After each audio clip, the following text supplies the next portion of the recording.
সাংবিধানিক সংস্থা, তাদের তো নিজস্ব ক্ষমতা আছে।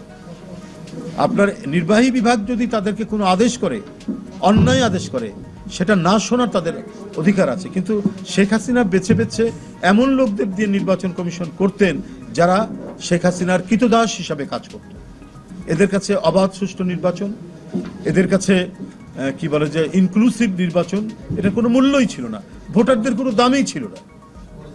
বর্তমান নির্বাচন কমিশনের কাছে সেই ধরনেরই মানুষের প্রত্যাশা। ভোটাররা নির্বিঘ্নে ভোট দিতে যাবে এবং ভোটের পরিবেশ থাকবে অত্যন্ত শান্তিপূর্ণ, যেটার জন্য জনগণ আমাদেরকে সবসময় সমর্থন দিয়েছে।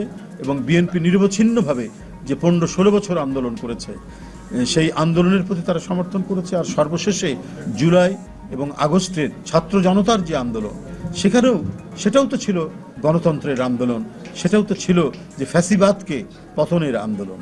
এবং ফ্যাসিবাদ পতনের গণতান্ত্রিক আন্দোলন মানে হচ্ছে যে কোনো ব্যক্তি, দল বা বিশেষ কোনো গোষ্ঠীর নয়, এখানে একটা প্রকৃত গণতন্ত্র, যে গণতন্ত্রে একজন ব্যক্তি নিজের স্বাধীন ইচ্ছায় তার পছন্দ মতো প্রার্থীকে ভোট দিতে পারবে।